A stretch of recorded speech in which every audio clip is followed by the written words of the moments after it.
Hi, this is Susan Phelan with Utah Book Scene, and I have Sarah M. Eden with me today. Welcome, Sarah. Thank you so much for coming. Thanks for having me. And I have read several of these. I know, how many do you have in this series of historical romances? There are 6 that are out currently, with 2 more slated over the next 8 months. Okay. I know. Now, I'm not sure if I've read Courting Miss Lancaster, but I have read Seeking Persephone, and I have read Kiss of a Stranger. You have such a sense of humor in your writing. Thank you. They're a lot of fun. Thank you. When you write, how do you write with humor? Does that just come naturally to you, or is it something you consciously say, I want to write a funny book, or is it just... You know, honestly, it's a lot of both. I think there are authors who just naturally have an ability to write things that are humorous, but there's also a lot of thought that goes into it. Most humorous moments are set up. They have to be thought out. It's actually harder than it looks to be funny in writing. Oh. And why did you choose historical romances of this time period? When are they set? This is 1800 through about 1820. It's known as the Regency era of English history, the time of Jane Austen. I've always just been obsessed with that time period. My degree from the university was in research, and so I've always been a researcher. And I just combined that with my love of this era and researched and fell in love with it and thought I ought to try writing a book in this time period, and I was hooked. Did you feel intimidated because of Jane Austen? To a degree. I think most authors who write, especially in this time period, have to admit to themselves they'll never be Jane Austen. So you just be the best you that you can be. And yeah, that's kind of what I've taken. When you get reactions from people who've read your books, what kind of things do they say to you? A lot like what you were saying. They love that they're lighthearted and they're fun, that you laugh, you smile, you might cry a little. I just love that it takes them on an emotional journey, because as an author, that's what you want your books to do. Yes, an emotional journey is a wonderful thing.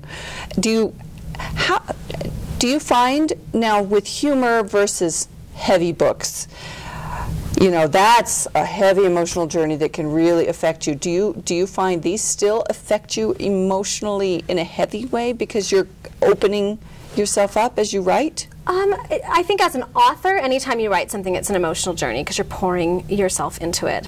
And while I love reading books that are heavy on occasion, I think most readers appreciate knowing they can get a balance, that they could read a book that was really heavy and then perhaps follow it up with one that's lighter, one that's going to take them through a more upbeat emotional journey. And I've kind of given myself the duty of providing that lighter emotional journey. The upbeat and clean journey. Absolutely. Absolutely.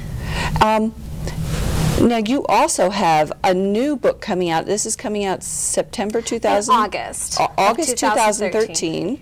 And this is a different time period, but it's still historical. It's absolutely historical. This is 1870 in Wyoming Territory. Okay. And it's set in a small town filled with Irish immigrants who've come to the U.S., which happened by the millions in this time period. And then at that time in the U.S., we also had a lot of anti-Irish sentiment going on, and so that's coming to a head in this small town in Wyoming. So that's the backdrop of this romance. And we can look forward to that with, who's the publisher for this Shadow one? Mountain. Shadow Mountain. Yeah. Where's the best place to find your books? Any regular bookstore? King's English, Barnes & Noble? Right, and of course on my website I put links anywhere online that you want to find them. They're available for Kindle. Yeah. And one more thing I want to bring up is you deal with a health issue that not that many people do. Rheumatoid arthritis, is that right? Yes, that's correct. And yet every time I see you, you are so bubbly and funny, and your books are funny. How do you handle that? Because obviously you've had times when you are in a lot of pain. Right. Does the humor kind of, is that a salve for you? It is, actually. I've found there's a saying that when you have trouble in life, you can either laugh or you can cry. And I found that's absolutely true. And for me, if I can laugh, I find I get through things better. So absolutely, writing the books is as much an upbeat emotional journey for me as I hope it is for those who read them. So yeah, it's been a great help. Oh, wonderful. And is this an upbeat, funny as well, or does this have a different tone to it? It is a little bit heavier, but it's not heavy. You'll read it and enjoy it. There are absolutely some hilarious moments, some great fun characters, but there are also some very deep, difficult things they're working through. So it runs the gamut. All right. Thank you so much, You're welcome. Sarah. Thank you for having me. This is Susan Phelan. I've been talking to Sarah M. Eden for Utah Book Scene. What are you reading